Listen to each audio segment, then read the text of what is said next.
Have you ever woken up from a deep sleep and sensed that somebody was watching you? And when I say somebody, I don't mean a physical being from our world.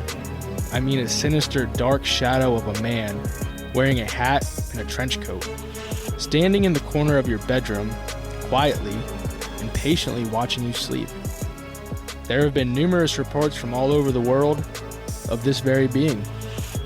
Have you ever encountered the Hat Man?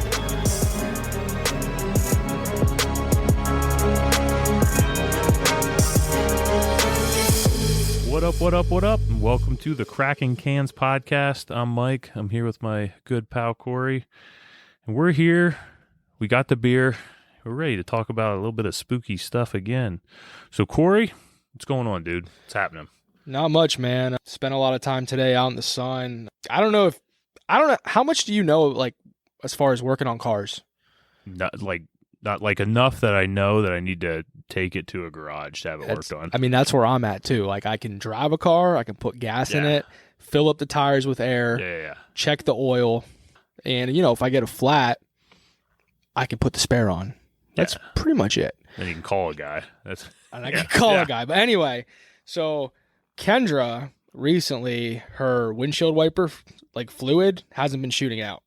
The last probably 2 weeks, I've been trying to fix it. So anyway, underneath the hood, there's like a hose that connects, on the top of the hood, there's like the two little things where the windshield wiper fluid sprays out. So anyway, the hose connects all the way down to the jug or whatever you want to call it, where the windshield wiper the fluid sits in.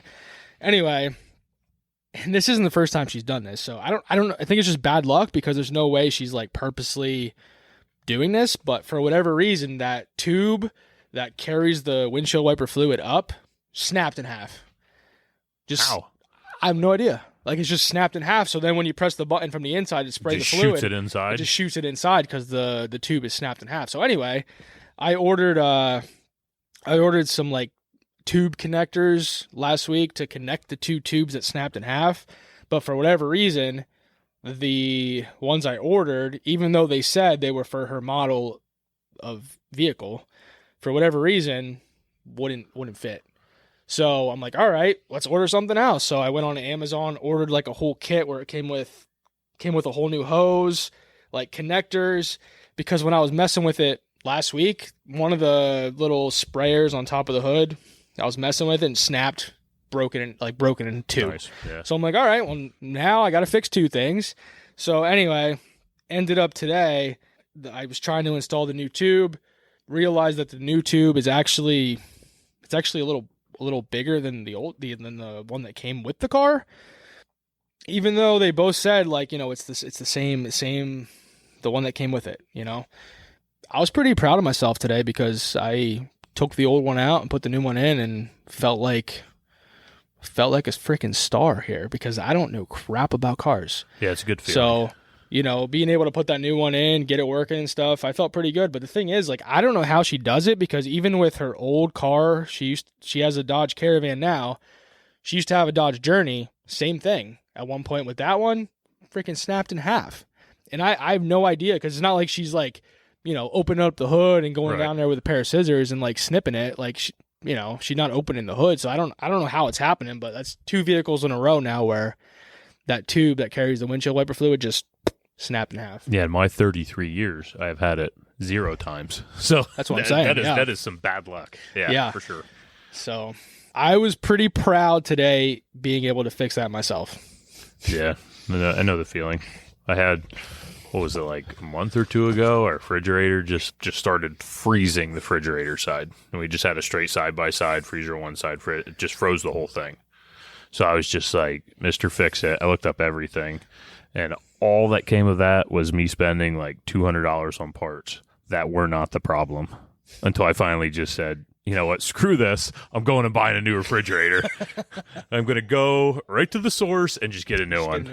Yeah. And I got a dishwasher while I was there, so that was spendy. That was fun. Well, you know what happened recently with my fridge. Yeah, oh yeah. We got a new fridge for the kitchen. Yeah. Plan was to put the old one down in the garage or in the studio. Yeah. So we record in the garage. Studio yes. garage. Yes.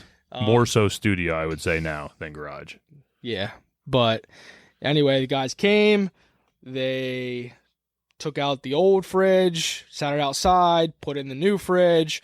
And then apparently they were putting the old fridge on their truck so they could drive it around back to get it in the garage easier. And then when they were unloading it, it fell and just all the shelves inside just shattered. So yeah, that was our beer. That was our beer fridge dream. It was. Yeah. But I mean, we got lucky because they were willing to give us one of their used, refurbished. Yeah, but remember, well, and then look at what happened last week though with that. We're just sitting in here, just hear like water. Hit. There's just water coming out from under that fridge.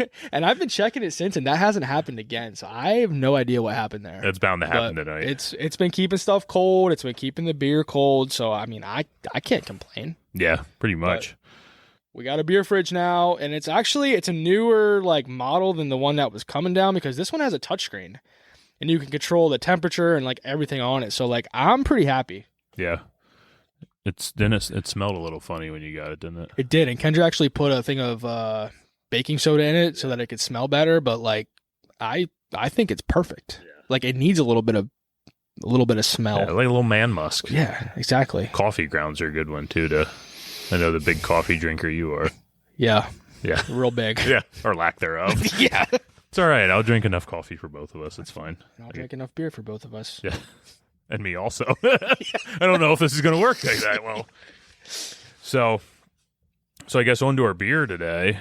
We have, I guess it's a local to us here in central Pennsylvania. It's from Hershey, Pennsylvania. We got Trogs Brewing Company. If you're from PA, I am sure you're familiar with Trogs. They actually have the #1 IPA in the state of Pennsylvania in Perpetual, which is very good. It is very good. It is right up there. It's pretty high alcohol percentage too. Yeah, it's like 7.5. Yeah. Yeah, it's good stuff. That is probably my favorite IPA. Well, I'm not going to say that. I brought a beer from Fathead Brewing over for you to try today, and I think they're out of like Ohio, and they have a bunch of different IPAs, but they are all excellent. But that's getting off topic a little bit, but it's beer talk, so it's not really off topic. So a little bit of history behind Trogs. They're located in Hershey. They were founded in 1997 by brothers John and Chris Trogner. I think I said it right. Trogs is driven by a sense of adventure and curiosity. So today, because you heard the intro, we're talking about the Hat Man. And I think Corey gave you a little bit of glimpse, but this dude is gonna Freddy Krueger haunt you in your sleep. Is that right that I used Freddy Krueger?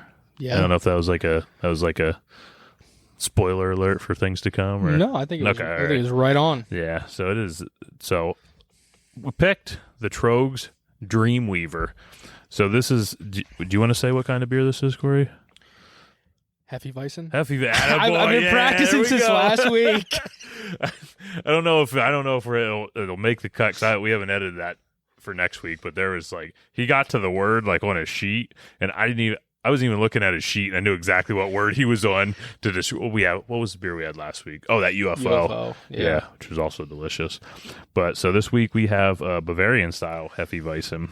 So, and you know the funny thing is, I was practicing that word leading up to last week's podcast. That's part of the problem. I had it down. Yeah, you get stage fright. Yeah, but and you practice, so you get in your head before you're even you even step on the field. It came up, and I'm like, duh. It was like, help!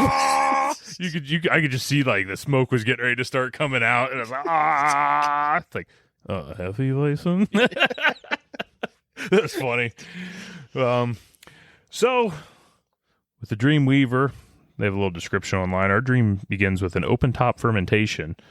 At high crossing, a foamy, rocky yeast head crests the sides of the fermenter, releasing notes of black pepper and spicy clove. Unfiltered and cloudy with yeast, it's slightly tart and downright refreshing. So, with that, cheers. We'll drink some brewskis. Let's do it. What we have left. Yeah. I'm thirsty over here. What do you think? I mean, my first 5 sips, I think each sip got better. And I could tell you, like, it's the first sip I took, I mean, instantly I'm like, is there clove in that? Yeah, it was the first thing out of your mouth. Yeah. And because I've had quite a few beers that have clove in it, and to be honest, like I think this is one of the better ones because the clove isn't like all you taste. Yeah. Like it doesn't like you taste it, it's like it's all clove. Like no, like you taste the clove, but then it it balances out. I feel like it's kind of like you go on a little bit of a ride. Like you get the clove, and then you kind of get that black pepper, and then it really finishes like a Hefeweizen. Yep. I almost screwed it up there. You did. Man, that would have been bad. That would have been bad. But that's good. And I'm not a huge Hefeweizen fan. I don't know if you are or not. Like really like wheat beer. I like them. Yeah. Not a huge It's not like fan, my though. go-to. Yeah. But this is good. Yeah. It's good. I feel like we went like 2 for 2 the past 2 weeks on Hefeweizens. Yeah. That's going to be the word of the day. We're going to say we're going to beat this word to death. Yes. It's going to be black and blue. Black and blue. Look much like the can. So with that, Corey, you ready to start talking about the enigma that is the Hat Man? Absolutely. So let's dig into the Hat Man. So descriptions of the shadow figure Hat Man date back to the early 2000s. So I mean, looking at that, he's a relatively new entity or urban legend, however you want to say it, because I mean he's only been around, or at least named, for 24 years. Surely he was around before that, though. Yeah. I don't know, but do you think maybe some of that had to do with like the age of we live in the internet age where people, yeah, that would make sense. I think, internet, social media just kind of blew everything up. Yeah. I mean, related with every category, really. Yeah. However, shadow figures or shadow people are a phenomenon that has been reported across various cultures and time periods throughout history. They just kind of took different forms, names, and evolved over time. So I'm just going to go over just a couple different times throughout history and just briefly, because some of this stuff, I mean, we could talk about in more in depth in future episodes. Yeah. For sure. But I just want to kind of give just a brief overview of kind of how shadow figures just evolved over time and just kind of changed forms, I guess, so to speak, because I mean, shadow figures has been around for, I mean, as long as humans. Yeah. All right, so let's just start with the ancient times. So various ancient cultures have myths and legends that involve shadowy figures or spirits. For example, in ancient Egypt, there was a belief in shadow beings called Hivit, which were considered to be part of the human soul. The Hivit was a shadow of a man that could detach itself from the human body. So the way I look at it is it's similar to astral projection, which is a topic that I will touch on later in the episode. And that's also a topic that we're going to do a whole episode on at some point in the future. So if I'm not leaving, like, maybe I'm getting into it too far. So they're saying like they believe this thing would still be attached to a human and would just like, is this thing just bouncing from soul to soul? It's basically saying that like your human body and your spirit are separate entities, and your spirit, soul, whatever you want to say, can detach itself from the body to kind of do its own thing. Okay, so everybody, yeah, essentially could do this. It's not like it's just like one like demonic entity or something like that that could do it. I mean, I didn't dig into it that much, so that could be a whole nother topic. Yeah. So looking at medieval Europe, during the Middle Ages, shadowy figures were often associated with demons or evil spirits. Stories of encounters with dark, shadowy entities are found in European folklore and often linked to tales of hauntings and supernatural occurrences. Now looking at indigenous cultures, many indigenous cultures around the world have their own interpretations of shadow figures. For instance, some Native American tribes have stories of shadow beings that exist in the spirit world and interact with the living. So I didn't really dig into that at all. I just have that brief description right there, but kind of sounds like a ghost, doesn't it? It does. I mean, just, lives in the shadow world, or how'd you word that? Yeah, so I'm going to read it again. So, for instance, some Native American tribes have stories of shadow beings that exist in the spirit world and interact with the living. Yeah, it kind of definitely sounds like a ghost to me. That's what I was thinking too. Yeah. These are opening up a lot of topics for us to talk about in the future, for sure, and some that are already on our list. I mean, really. Yeah, you could I didn't realize how differently shadow people are broken down. And I think it's interesting as like I kind of dive into more of these topics and stuff like that. It's like there's like so many of these things are in different cultures, but they're slightly different. Yeah. So I figure there's got to be something to it if they're in all these different cultures. Like forever too, like since since ancient Egypt, that's pretty much the beginning. Yeah. It's not far from the beginning. Yeah. It's interesting. Yep. Then 19th and early 20th century, with the rise of spiritualism and the fascination with the paranormal in the 19th and 20th centuries, accounts of shadow figures became more widespread. People reported seeing dark, human-like shapes during seances or in haunted locations. Yo, what possesses somebody to want to do a seance? I mean, unless you lost like a loved one and you're trying to... Yeah. Listen. People out there, y'all are doing seances. Y'all are doing Ouija boards and stuff. Ain't nothing good come from that. Do a little digging. Ain't nothing good coming from that. Just bad juju. Real bad juju, man. Yeah. We ain't trying to get any bad juju here. No, not at all. I guarantee you ain't going to see a Ouija board on this table. And guess what? If you do, Mike ain't going to be here. Yeah, tell you that right now. Sprinkle holy water around this garage for each episode. But it's mostly urine. There's a lot. That smells like deer piss. Yeah. Anyway. Yeah. So let's talk about the modern era. So in contemporary times, the phenomenon of shadow people has gained significant attention, particularly within the fields of paranormal research and popular culture. Modern reports often describe shadow figures as dark, humanoid shapes that appear in peripheral vision and evoke a sense of fear or dread. And then this is what we kind of touched on a little bit earlier. I think that the evolution of the internet and social media, these shadow figures are becoming more mainstream and known by a wider audience. And this kind of experience I had just recently since we started this cast, and I kind of talked to you a little bit about it. So I was going to, and I still might do it as a topic, but I kind of was looking up some of the Ouija board stuff. And I kind of dove into this dark entity that goes by the name Zuzu, Z-O-Z-O. And when looking into it, I mean, nothing good is coming there. But all of a sudden, just in those couple days, I started seeing stuff in my peripheral. This is like stuff I didn't want to talk about with like my wife or anything, so I don't want to freak her out. But I was seeing stuff out of my peripheral. That freaked me out, man. That made me realize that is something like I ain't touching. So I'm trying to tell you people about the Ouija boards, man. That's no joke. That's where he comes from. But anyways, I don't mean to take over the topic, but no. I think there's something too when you start giving into these kind of things that this gives them power. Yeah. They're able to feed off this power. Manifest exactly. Yeah. And a lot of it is just all in your head, all between your ears. It's not.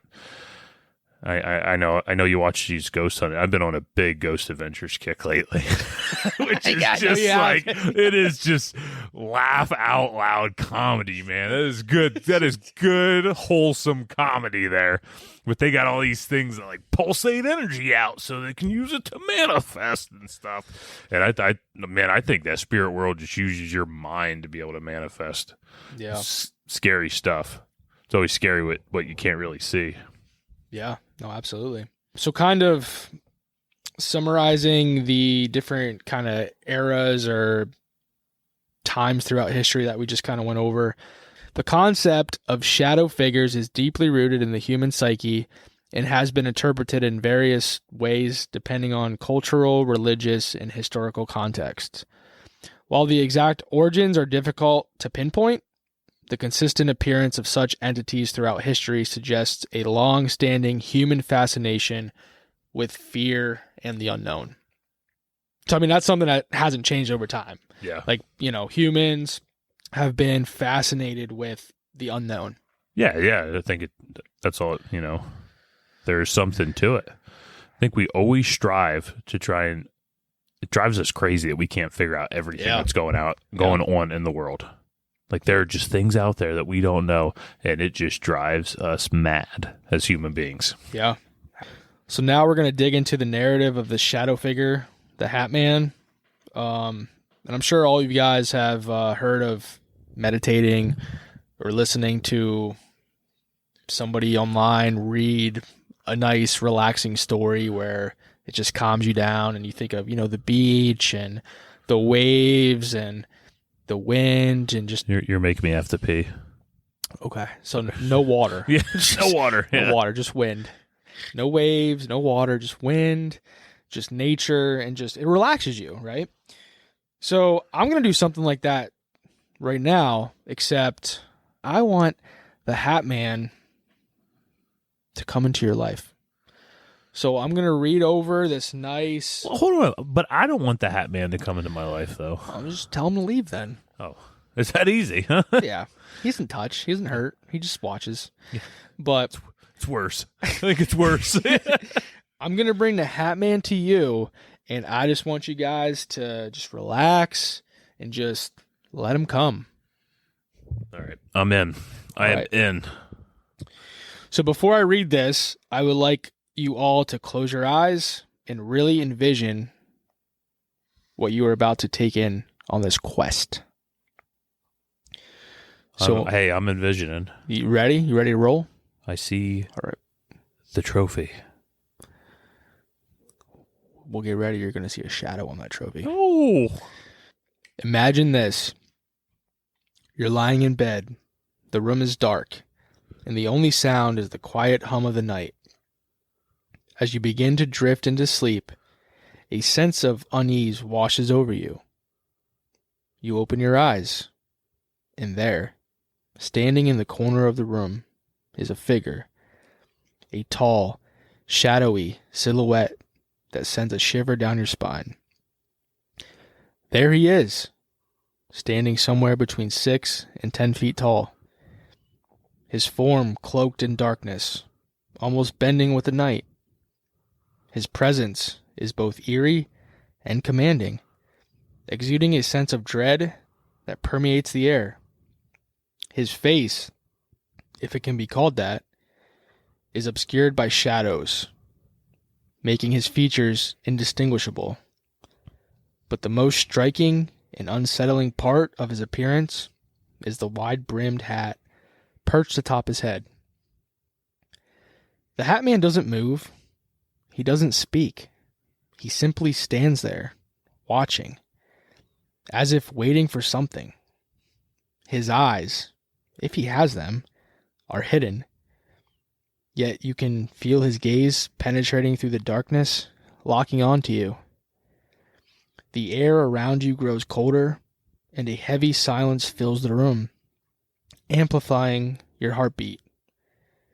You try to move, to speak, to do anything, but you're frozen in place, paralyzed by an inexplicable fear. Minutes feel like hours, as the Hat Man's presence weighs heavily on you. And just when you think you can't take it anymore, he vanishes, melting into the shadows, as if he was never there. But the feeling lingers. You know what you saw, and you know he will be back.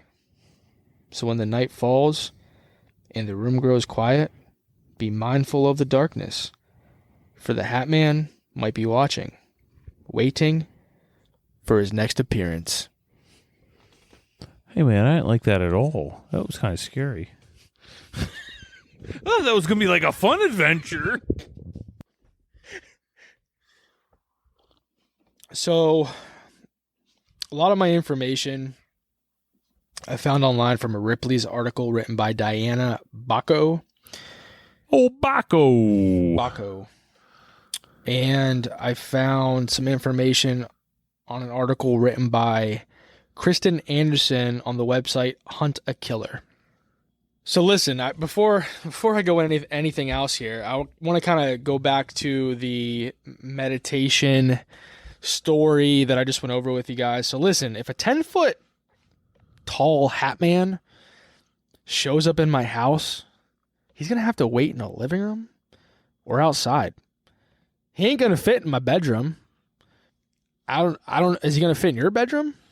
No, he'll chill in the living room though. Yeah. Which, well, honestly, listen, like you're spooky in the middle of the night. When I come downstairs in the morning and nothing but my underwear, you might freak me out with your 10-foot body standing there watching me.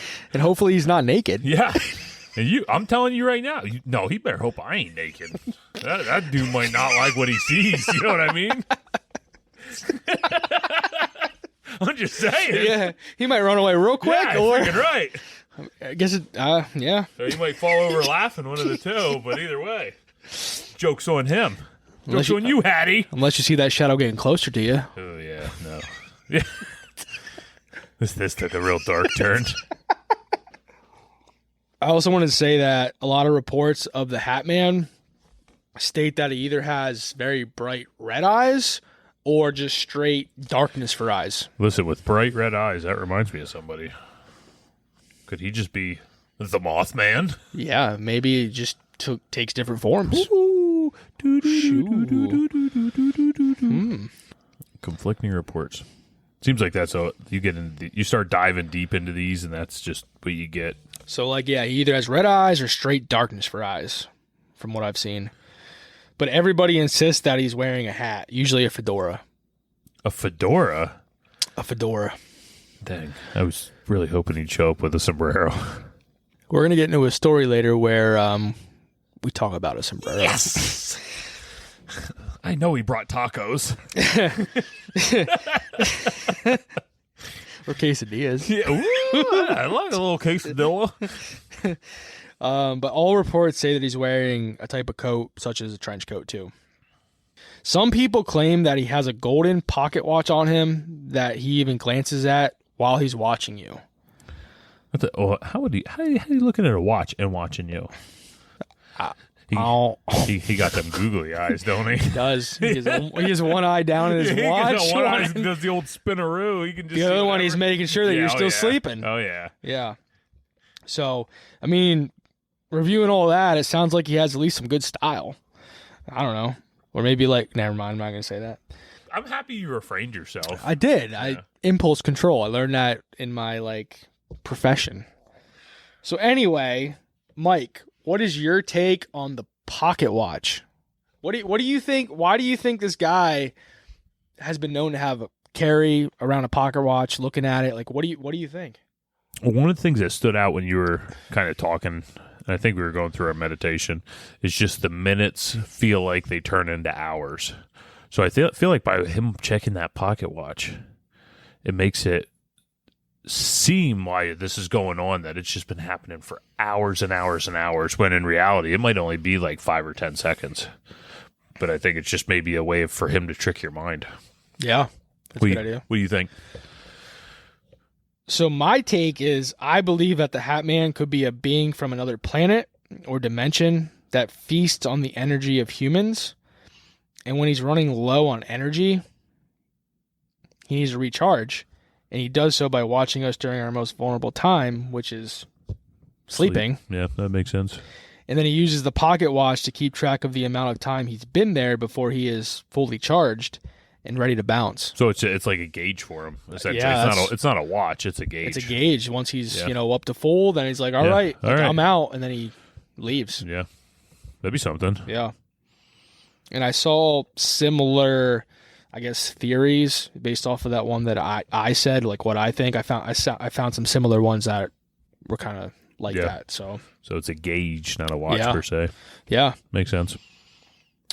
So many sleep paralysis demons actually sit on your chest or like to get physical with you. But Mr. Hat. What? But Mr. Hat. Why you got Mr. Hat? Mr. Hat likes to be a creep and just watch you. What is worse? Like, I mean, like, Yeah. in one way, it's like, yeah, they're on your chest and they're right. But I don't know. They pretty much, their intentions. Yeah. This old creep in the corner, though, like, what is he doing? Yeah. Why is his shadow moving so quick down below? Yeah. I don't know. Just over there, just calling turkeys in the corner while we're trying to sleep. It's not right. I know. So, like, he's more of a stalker than anything. Sometimes he'll walk over, he'll examine your body, but he won't touch you. He won't touch you. That's good, I guess. So, I mean, at least he knows physical boundaries. Yeah. Maybe the guy just wants a drink or something. Has anyone offered him some water, milk, maybe a cold beer? Hey, we didn't even think about that. That's what I'm saying. Maybe we Cracking Cans cast. Hey, put some Dreamweaver by your bed today. It's like the opposite of the Tooth Fairy. Like the Tooth Fairy comes to take your teeth. Yeah. Hat Man comes to take a beer and just become friends. Yeah. I mean, maybe. But then you run into the issue where he just never stops coming. He just keeps coming back. Yeah, you know how it is, like when you throw a party and you have that one guy that's there and he just gets totally drunk and belligerent. And he's just there at every like, when you having that party next time, man? Yeah. When you having it? Yeah, that's gonna be Hat Man then. Or like that cat that you just keep feeding and he just keeps freaking coming back. Or the raccoon.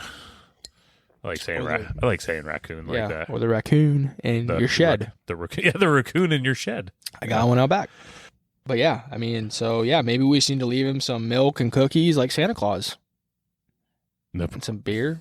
And actually, growing up, my pap used to leave out cheese and beer for Santa Claus. Yeah. And that's something that, I mean, I kind of adopted. Yeah. And we leave out cheese and beer for Santa Claus, and it works. We're cookie and beer people in our house. Cookie and beer? Okay. Yeah. Yep. That's what my wife's dad always suggested they leave out for Well, Santa you should Claus. throw some cheese out there, man. I should. I think I'd rather have like bologna, cheese, and beer. Yeah. You'll get a lot more presents. Yeah. I might be having to slip away to the bathroom the next morning while we're unwrapping, but that cheese binds you up so it just slides right on out. Yep. So the cheese and the beer, they kind of cancel each other out. Yeah. I think they work together to make your life slightly more miserable. So many report experiencing great fear from Mr. Hat and have the feeling that he wants to do great harm to them, but I haven't actually found any reports of him physically hurting anybody. It's just been him standing in the corner, being a creep, watching you sleep, walking over, looking at your body, looking at his little pocket watch, and then just kind of walking back to his little corner and then just vanishing. Well, if you get all back into that, I thought it was creepy how he just like kind of like fades back into the shadows. Yeah. You know, he just... Yeah. It's freaking weird because it's like he fades back into the shadows, but that bro's still there. He's still there, you know. He's just right there in that shadows. Yeah. So around every corner, there's another shadow, and here he could be. Yeah. So I know we talked about this earlier, but the Hat Man has been associated with sleep paralysis over time.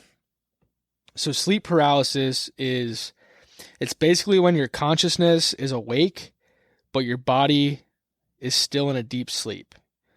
So when sleep paralysis occurs, you can't speak or move any of your body parts, and it's very scary and a very frightening experience. In many reports, the Hat Man has been seen when people have experienced sleep paralysis. You know, it's like that state where, like, you know, your mind, like you're awake, your mind's awake, your eyes are open, but like everything else is sleeping. Just Fred Krueger vibes, man. Yeah.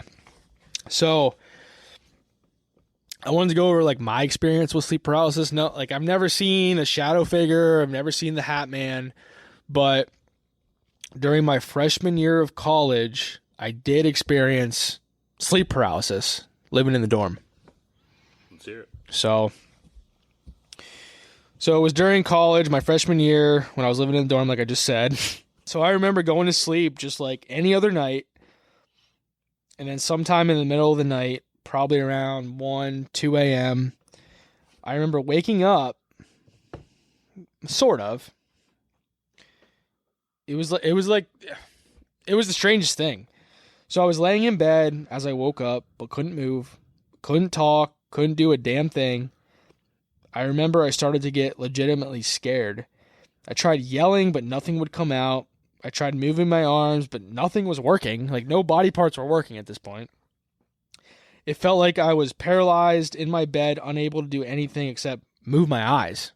It also felt like there was a heavy weight pushing down on my chest. And like I said, like, I didn't see any shadow figures, didn't see the Hat Man. You lucky. You got lucky, man. You know he was there. But I can say it was very unsettling, to say the least. Yeah, I could imagine. Yeah. So like I didn't see anything, but like just the way it made me feel, like I can only imagine if somebody's experiencing sleep paralysis and then seeing different things as they're experiencing it. Not different things, like, the thing. The Hat Man. The Hat Man. Yeah. Screw that.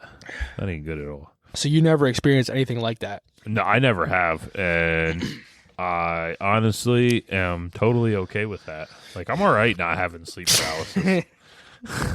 I am not gonna like run that like, oh man, it's something on my to-do list. Yeah. It's on the bucket list. It's like, hell no. And I'm just kind of pulling this out of my butthole, but I think it was like 1 out of 5 Americans, something like that, has experienced sleep paralysis. You pulled that way out of your butthole. Yeah, it was in there deep. Oh yeah, like one of them long hairs. It's all nasty and stinky. And let's just proceed. We'll proceed. So, like I said earlier, sleep paralysis is a topic on our list that we want to cover in like a complete episode because over time throughout history, sleep paralysis has been around. So we would like to cover a complete episode on sleep paralysis and just kind of how it evolved over time, how different civilizations have looked at sleep paralysis, and just kind of dig into some of the, I guess, scientific, I don't know, the scientificness of sleep paralysis. Yeah. So just to run through kind of a basic overview, sleep paralysis, like I said, has existed for as long as humans have slept. And there are accounts of it in Persian medical text from the 10th century. However, the earliest medical observation of sleep paralysis was made in 1664 by Dutch physician Isbrand van Dimmerbrock, who described a... You got a thing for these names, man. They make you laugh. All right, Bo. Bo Schitzer. Bo Schneister. So, this Dutch physician you're going to make me say it again, Isbrand van Dimmerbrock, and that could be completely wrong. Oh, you nailed it. Who described a 50-year-old woman's experience as a nightmare. So we kind of touched on this earlier, but many different people over time, from Egyptians to indigenous people in South America to the Turkish, believe that sleep paralysis was a black magic curse or caused by mythical monsters, demons, or even spirit-like creatures. So like we already mentioned a couple times throughout the cast here, the Hat Man is said to be a shadow figure, which is basically a dark shadow, human-like, ghostly figure. Others think that the Hat Man is an extraterrestrial visitor from another planet, a demon, or the devil himself. That is the go-to when people can't explain something. They can't explain it, If they can't explain it, it's either from outer space or it's from the depths of hell, and there's no in between. Oh, yeah. Like with Mothman, that was pretty much like the explanation. People thought it was an extraterrestrial, or they thought it was a demon summoned from hell. That's it. Yeah. That's it. That's the only logical two things it could be. It's got to be one of them. There's nothing else. No. So an interesting take that Kristen Anderson writes about is that the Hat Man is a product of astral projection, where somebody has an out-of-the-body experience or their soul leaves their body when they are asleep and then interacts with the physical world using their non-physical form. So is she trying to say that when you're in sleep paralysis, when your soul leaves your body, it just stands in the corner? That is the Hat Man. Yeah, that's what she's saying. What? Man. So I have so many questions. So she's saying that their soul, spirit, whatever you want to say, manifests as the Hat Man. So astral projection, it's not a new idea. It's been around since ancient times, as we kind of talked about earlier with the Egyptians. Which that's also, I mean, that's a topic that we want to cover in a full episode because there's so much with it.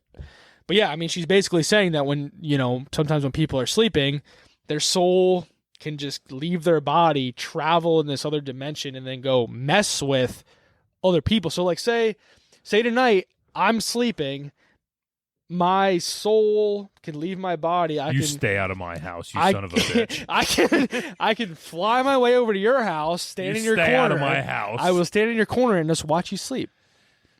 And I will wear a sombrero. You know what? You're allowed over if you wear a sombrero. Okay. You tell your soul he's That's welcome. all I'm wearing. Sombrero and socks. Sombrero and socks, baby. That's what I'm talking about. And he better bring tacos or I'm going to be angry. Sombrero, socks, and tacos. That's all I need. Listen, anybody out there, you are welcome to my house if you have a sombrero, you have socks, and you have tacos. And nothing else. Nothing else. It's fine. Yeah. Banana hammock, get the heck out of here. No, that's too much. No. That's too much. You're going to get way too warm in my place. Yeah. A lot of sweat. Yeah. All right. So, as far as stories go with the Hat Man, wasn't too much out there other than Reddit. I mean, I was diving into Reddit the one night, and I found a couple different posts where, I mean, easily over 100 comments of people just telling their stories of the Hat Man. Dude, Reddit is the place to go. I wasn't a huge Reddit person until we started getting into this podcast, but it's like there is. I was diving in deep one night just on this, people that have had Hat Man experiences, whatever you want to say. I forget exactly what it was titled, but I think I have like 5 or 6 here listed. I mean, they're similar, but I mean, different in the same aspect. So I'm going to go over each of the stories here, and then we can just kind of discuss them and just talk about what we think. Yeah, I figure they're going to be slightly similar. Yeah. If they're dealing with the same entity. Same entity, yeah. Yeah. First one is from Reddit user Cold Eggies. Oh, Eggy! You know I'm going to do this with every Reddit user, just so you know. Like me and them are besties. So. Yeah. Get ready. Get ready for my Eggies. So Cold Eggies. So this is in her words. When I was a little girl, around 6 or 7, I saw a man in a hat and a trench coat standing in my doorway. I had a nightlight right by the door, and I saw him clear as day. I gathered up enough courage once he was gone to run to my parents' room across the hall. I can see it so vividly in my head still. I've thought about this experience so many times throughout my life. I'm 30 now. I never, ever, all caps, knew anyone else experienced this until a couple weeks ago when she saw a TikTok. Are you sure that wasn't just like crazy Uncle Charlie just walking down the hall? Crazy. And we all got a crazy Uncle Charlie. His name might not be Charlie, but we all got that crazy uncle. Yeah. My mouth dropped. I was shocked. I sent it to a chat with my family and said, remember when I came to your room in the middle of the night saying there was a man in a top hat and trench coat in my door? I have chills writing this. What the F-U-C-K? Yo, so bro wasn't even wearing his fedora here. He was the Monopoly man this night. I guess. Wearing his top hat, ready to rock and roll. Ready to roll. So did she didn't actually suffer from sleep paralysis, it doesn't sound though, no, right? She just saw him. She just saw him, yeah. Standing in her doorway. And she was a kid, and I think sometimes these things affect children different. I think so too. Yeah. I think younger kids can see more than we can as adults. Yeah. Personally. That's why. Do you think it's because there's something to it that they can be manipulated? Just like the innocence? Yeah. Because I am, you and I have talked about this. Like, I do not believe in ghosts. I believe that there are demons out there that want you to think that like the paranormal is fun and there are ghosts and stuff, but there's no good intentions coming out of this, you know? Yeah. So is there something with the kids that it's just almost like easy pickings? Yeah. You know, I don't know. It's interesting. Yeah. But I think it's really interesting going through that story that they didn't, Yeah. that she didn't have any kind of sleep paralysis. And you're going to see that similar theme through most of these stories as Okay. far as kids go. Okay. So the second story here is from Reddit user past-leadership-6810. Yo, 68010. That's my boy. I'm from Mexico City. When I was 7 years old, I was really into reading. Oh, don't say it. Mexico City. Mexico City? This hat man's got to be something different. I don't think this is the one. Oh, man. When I was it's coming. When I was 7 years old, I was really into reading until late at night, only with my table lamp. I was reading and somehow I looked up at the white wall of my room, and there he was. He was a shadow on the wall, but he wasn't looking at me. It was as if he was facing to a side, but it was him. Trench coat, wide hat. He wasn't completely black. He was more like a dark gray. When I saw him, I let out a gasp, and he heard me because he immediately began to walk fast. I saw him move through the walls to my open closet, and then I lost track of him and didn't see him anymore. Till this day, this is one of my weird stories. I didn't feel threatened or scared by him. It was just weird. So it's like he doesn't have any power if you're not sleeping, though. You know what I mean? Yeah. Because, like, he just heard that noise of that kid, which is kind of weird that he didn't see the kid. Because it's not like the dude just turned on his lamp and started reading. Yeah. Like, the Hat Man was just, like, creeping along. Just creeping. Yeah. But it's weird. It's another, just like we just talked about. It's another kid who saw it when they weren't sleeping. There's no sleep paralysis involved. It's interesting. Yeah. So the third one I got here is from Reddit user XLAESOPX. Yo, what up, Soppy X? Soppy X? I don't know. So I can go with on. I wasn't paying any attention till the SOP and the X, and it's like, Sup X, what up? Sub X. So they say, when I was about 14, I lived in a house with my mom and abusive stepdad. Most of our fights occurred outside my room at the end and dark area of the hallway. One night, I awoke to what I thought was my mom messing with me, standing in my doorway to scare me.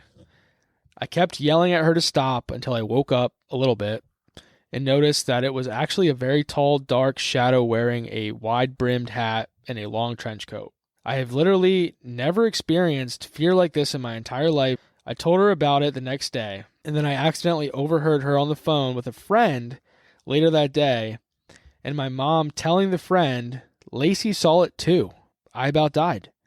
I ended up asking her about it, and she told me that she has seen the Hat Man at the same spot, the dark part of the hallway, by my door 2 times while walking by, vacuuming in the living room. She tried to make me feel better by telling me it was someone watching over me. A few years ago, I'm now 35, my boyfriend's son asked me, "Do you ever feel like someone is watching us?" and proceeded to give him the exact description of the Hat Man outside of his bedroom, in the hallway, where a lot of arguments and turmoil tend to occur.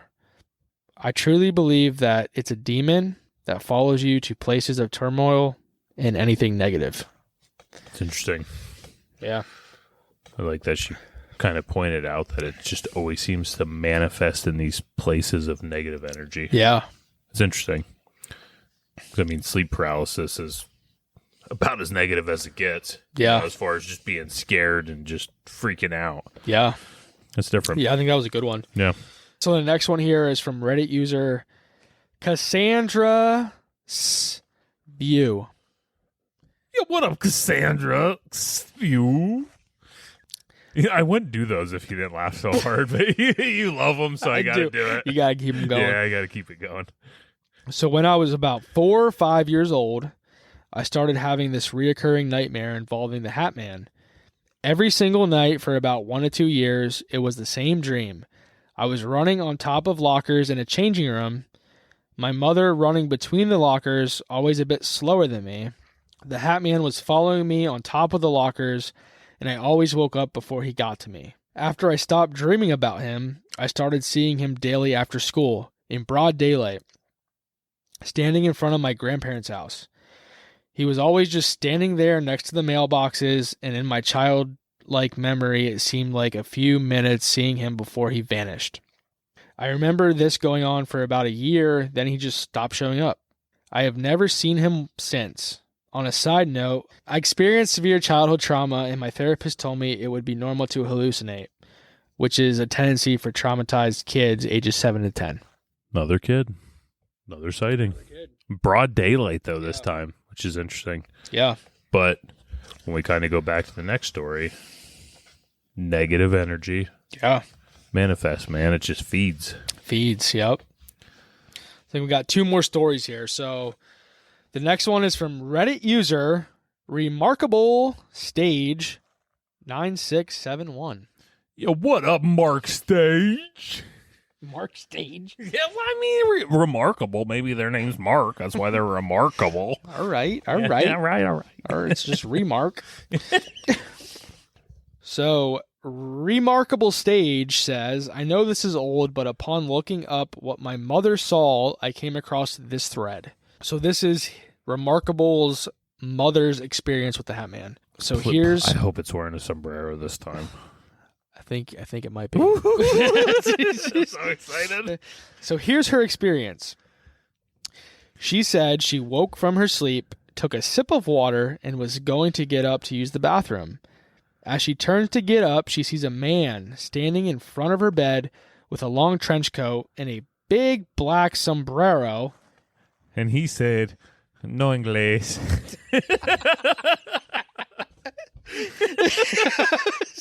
Sorry, no inglés. She describes him as all in black. She kept asking him who he was, but he wouldn't answer. Because no inglés. She thought someone broke into her house, but then he vanished. Who's breaking into a house and just wearing their sombrero? Did he have his socks on? That's what I want to know. That's just... Oh, man, this guy is the best robber ever. I repeatedly asked her, Mom, are you sure it wasn't just a nightmare? She insisted, no, I was wide awake. She said after seeing that, she got out of bed and began praying and never went back to sleep. I asked, were you afraid? LOL.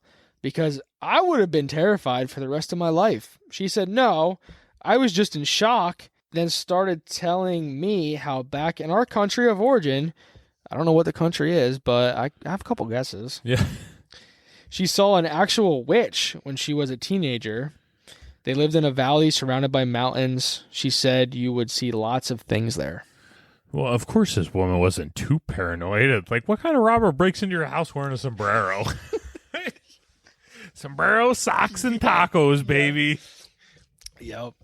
And then, are we ready for the grand finale? The grand finale. This is like the last firework. So this is a good one. And you have, like, I don't know anything about this story, but you have let me know that I'm going to have something to say. Probably a couple times during this story. All right. So we're on to the grand finale. The fireworks show, baby. The final story that I found on Reddit. I mean, I found a lot, but I thought this was a good one to end on. So this one is from Reddit user Pretty Bird 78. Yo, what up, Pretty Bird? 78.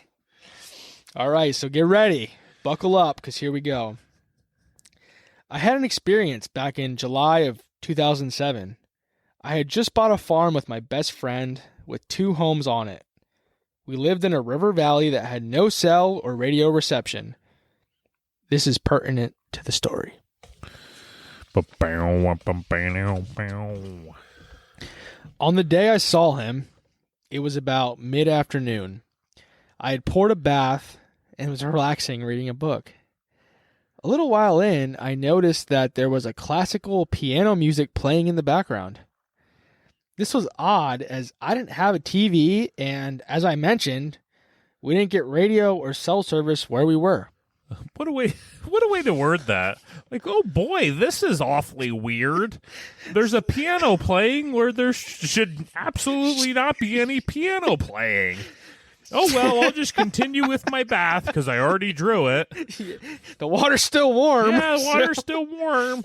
And apparently I like to sit in my own filth in my bathtub. And listen to the piano that I don't have. Yeah. It was so strange. In fact, I decided to get up and go see if I could find the source of the music. Oh, boy, I better go investigate. I searched my whole house and I couldn't find a source.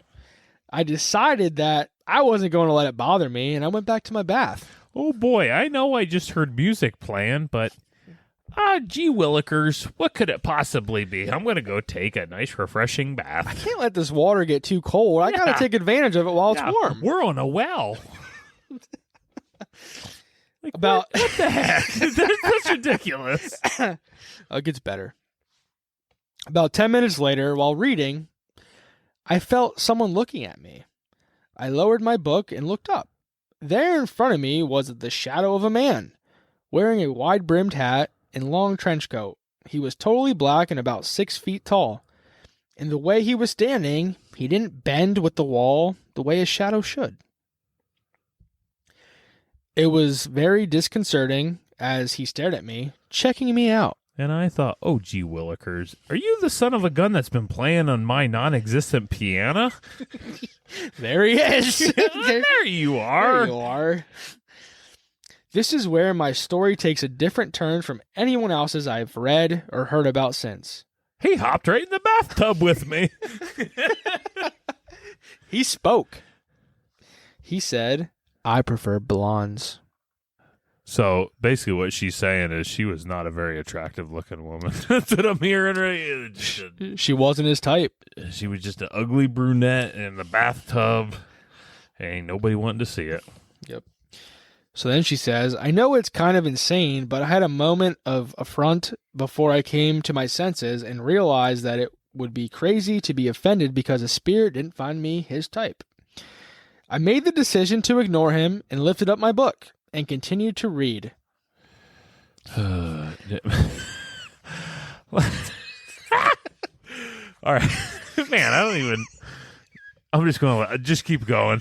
I can't. There's so many things to be said. There's just so much to be said, but I'm just going to not. Later, I put my book down and he was gone. For the record, I do not do drugs or drink more than the occasional social drink. I have no mental illness. Or no friends. Nor was I asleep. She actually did have one friend that we're going to talk apparently, about. the one that they bought an entire farm with. It was not a quick glance either. He was there for at least a solid minute or two. A few months later, my friend stayed at my house. She is blonde. So going back to the story, this hat man that she saw is into blondes. The hat man said, oh yeah, here we go. So buckle up, Buttercup. Buckle up. I bet she took a bath. More than a bath. Oh dear. So her friend is a blonde, and she swears that during the night, something was intimate with her. Oh, look. These people on Reddit just get wilder and wilder, man. There were many other occurrences and entities that I saw while living in that home. I did try to find information online about the Shadow Hat Man afterward, but in 2007, I couldn't find anything about him online. It wasn't until years later that I would discover Heidi Hollis and realize that visitation by this entity was not uncommon, although none I have seen or heard about sound like mine. Listen, folks, do you remember when I told you guys not to be using Ouija boards early on? This sounds like one Ouija board using MFer. You know what I mean?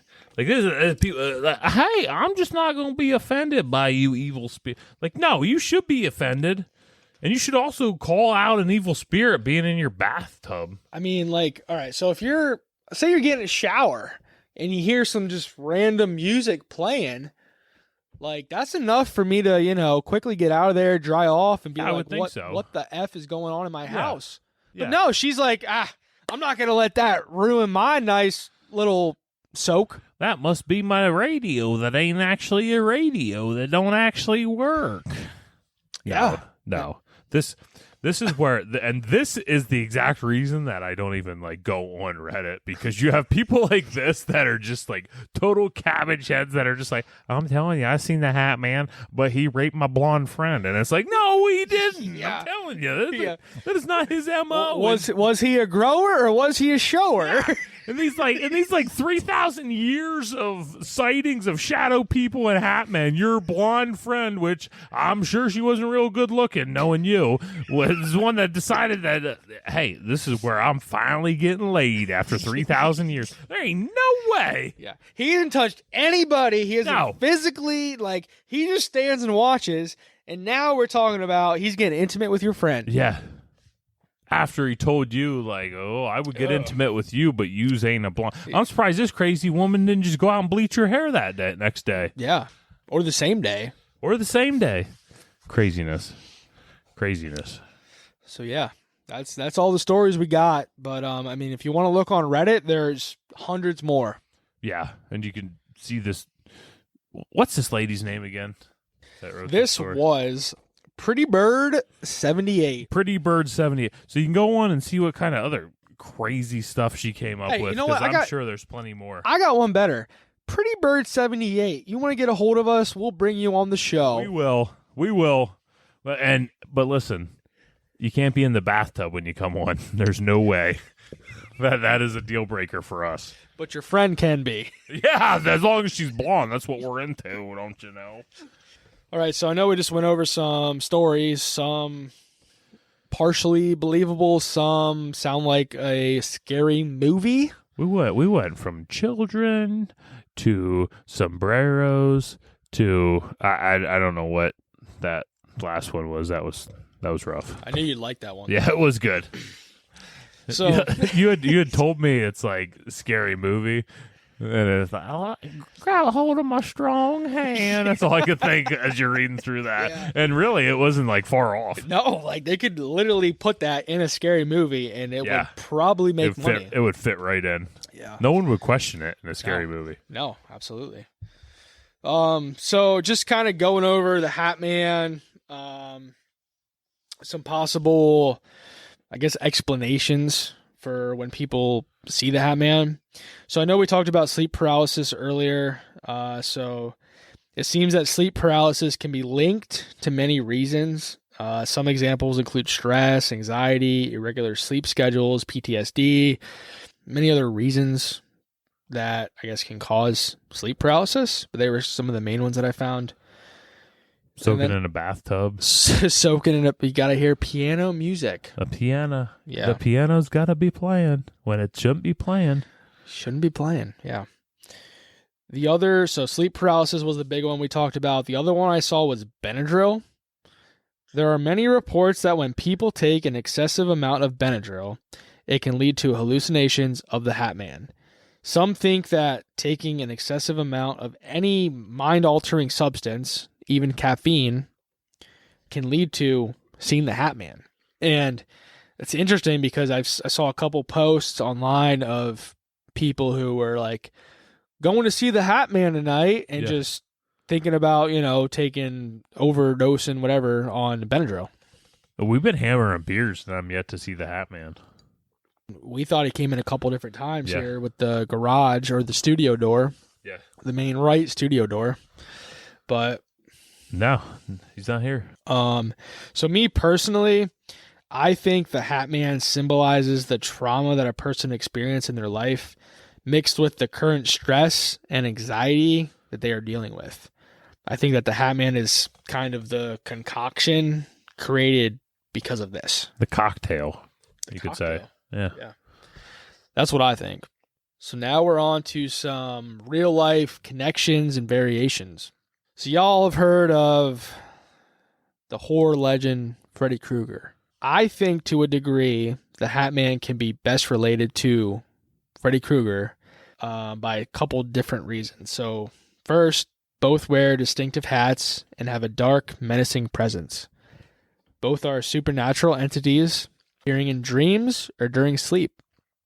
And they also induce intense fear. Do you think that's why people see the hat? Because of Freddy Krueger. Like Because of Freddy Krueger? they're both wearing Yeah. fedoras. yeah, Yeah. like if, no, if there was never a Freddy Krueger, would the Hat Man be wearing a hat? Yeah. Because I'm sure he's just a manifest of whatever you fear, Yeah. and that's where your mind goes right away. Yeah, absolutely. Because, I mean, Freddy Krueger was, I mean, according to reports, the Hat Man was, early 2000s. Freddy Krueger was like, what, 70s, 80s? 80s, yeah. 80s. Yep. So, yeah. They silently watch or stalk their victims, often causing paralysis or helplessness. Kruger's gonna make a couple good jokes along the way, though. He is. Like, Yeah. he's out of any of, like, the, the OG horror serial killers. Yeah, Yeah, he's going to make some jokes. yeah. He's going to make it interesting. Oh yeah, And then both are iconic figures representing deep psychological fears. Hatman in urban legends and Freddy in horror cinema. So, I mean, they both share a lot of similarities. Well, Wes Craven talked about what the inspiration for Freddy Krueger was. He talked about a article that he had read, L.A. Times. So basically, this article talked about Can I just ask you, what year was this? Does it say on there what year it is? I'm just curious. 81. 81? Okay. Yeah. July 14th, 1981. So there was this bigger group of immigrants that had immigrated over from Laos. So these people lived in Laos, but they were part of the Hmong tribe. And this tribe had fought with the U.S. in the Vietnam War. And eventually, when the U.S. pulled out of Vietnam and everything, this part of Laos became communist. So all the Hmong people were being persecuted. So they all fled to the U.S. So because of this, there's this big influx of people. A lot of them were in like Montana, Idaho, Oregon, California area, all on the West Coast. But a lot of them had kind of come into the LA area. And this report kind of talks about how there's 35,000 immigrants that had come to the United States, and there was like 20 to 30 of these immigrants have just died of like sudden cardiac arrest in their sleep. Part of it says, we believe they are in cardiac nature, perhaps some kinds of spasm or disturbance of the electrical mechanism of the heart. This is another quote that says, there was an autopsy which put down the cause of death as acute cardiac insufficiency. So all these people were just like dying of cardiac arrest. And while they were dying of cardiac arrest, they were actually like screaming out in their sleep. So this was really, and part of it was that these people thought that they were being actually persecuted by their ancestors in their sleep because they had chosen to, instead of fighting for their country, they fought with the U.S. during the war. So a lot of these people kind of thought this demon had come because they decided to side with the U.S. and not themselves. So their ancestors were going after them.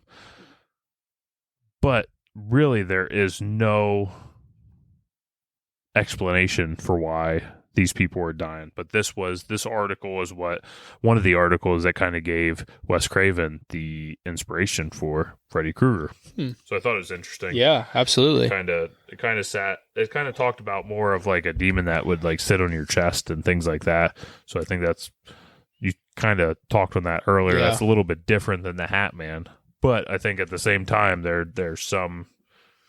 definitely overlap a little. And I think that's something, about the demon sitting on the chest, sleep paralysis.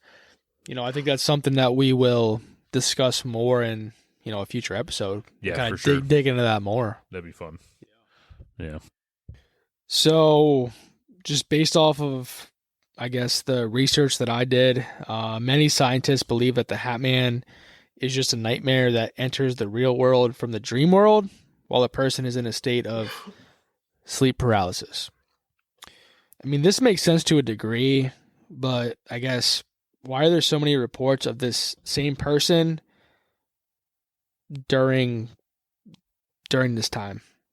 You think there would be more like diverse reports, like, you know what I mean? Like it's it's the same being in all these descriptions. Yeah. Like it's not like a 500-pound little dude wearing a sombrero. We talked about the sombrero wearer. Yeah. Wait. Like it's all 6 foot to 10 foot tall, wearing a fedora. It's not a little short fat dude wearing a beanie.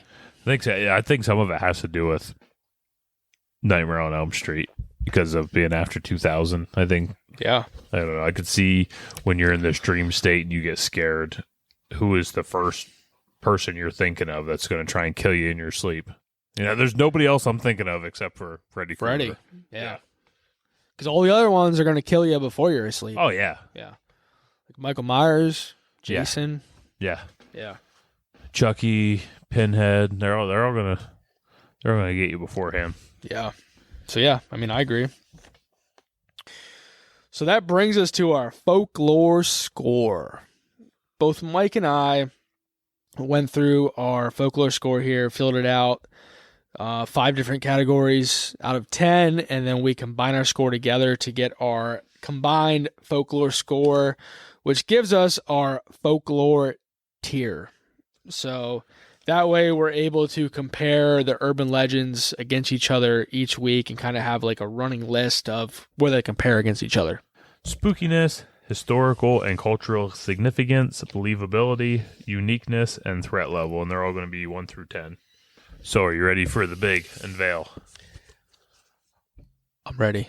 32. I got a 29. So we're getting closer. I'm closer. I'll tell you what, I think he would have had a really high score, except for the threat level. Yeah. Is what hurt him. Yeah. At least for me, Uniqueness, I thought he was pretty unique. For believability, I kind of put him in the middle because all the stories contradict each other so much. I'm not totally for sure on them, but the historical significance, I thought we kind of went through like all the cultural things. I think that was big, and spookiness.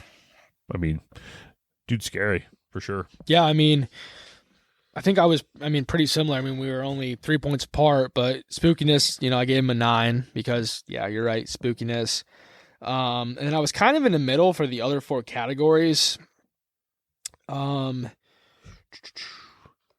Uniqueness, I gave him a 6 because just of all the other, I guess, reports of different shadow figures and stuff, I thought he was kind of in the middle. The only thing that I guess gave him kind of the win over some of the other ones was like the description of him with like the trench coat, the fedora. He's into blondes. Into blondes. He likes to play the piano too. I guess we found that out. Sing us a song, you're the hat man. Sing us a song tonight. That was a good one. Yeah. That's gonna make the cut. Oh yeah. But I mean the other things too, threat level, obviously there's been no reports of him. Well, I guess he got intimate.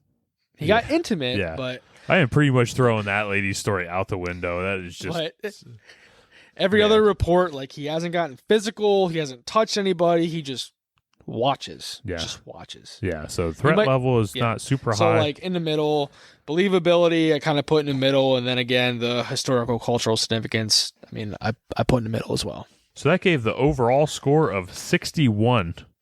So that puts on the low end of the intriguing tale. This urban legend presents intriguing narratives with modern threat levels, drawing listeners into their mysterious worlds while hinting at potential danger lurking beneath the surface. And it seems like going off that description, it's pretty... Yeah. I think I'm okay with that. I mean, based off like the 3 weeks we've done so far with the Kraken, Mothman, Hatman, I mean, I think he kind of falls right in line, kind of third between the 2 that we've done. Yeah, I think they're a little more threatening. Nope. I mean, they could potentially kill you. I don't know if the Hatman can or will. Yeah, unless he's got a, 10-foot pole. Or if you're blonde. Then you're done. So at the end of that kind of ends this week and brings us to next week, huh? I guess it won't be next week. It'll be 2 weeks. We're going to be trying to do these bi-weekly kind of. Yeah, so episode 4, Corey's going to be on location at Lake Champlain. We're going to be diving into the serpent that has haunted that lake since the early 1600s, known as Champ. And there's a lot of cool stuff going on there with the lake and with the creatures, so we'll be excited. Ask Corey does the cast Lakeside. So we hope you guys enjoyed the episode tonight. I mean, we've been having a ball. I mean, this is our third podcast that we've done so far, and hopefully each one's getting better as we're getting more comfortable, talking and going through this stuff with you guys, with each other. So hopefully you enjoyed it. Go follow us on our social medias, Facebook, TikTok, Instagram, and YouTube. The old YouTube. At Kraken with a K, Cans Cast. Yeah, hit us up. Send us messages. We'd love to talk to you guys and engage. And we will let everybody know when we start releasing our podcast, which we're hoping end of this month here. 26th. Yeah, but by the time this goes up, they'll already be released. Yeah, so. But, So with that, we'll get into our, hopefully, on next week's episode, we'll be able to talk about our schedule for release dates and things like that and be able to stay pretty consistent with that. But with that, I think that's a wrap. So I'm Mike, and I am out of here. And I'm Corey, and I'm going to go sit in the bath, and I'm going to go listen to some piano music. Oh, and you'll be fine because you're on the line.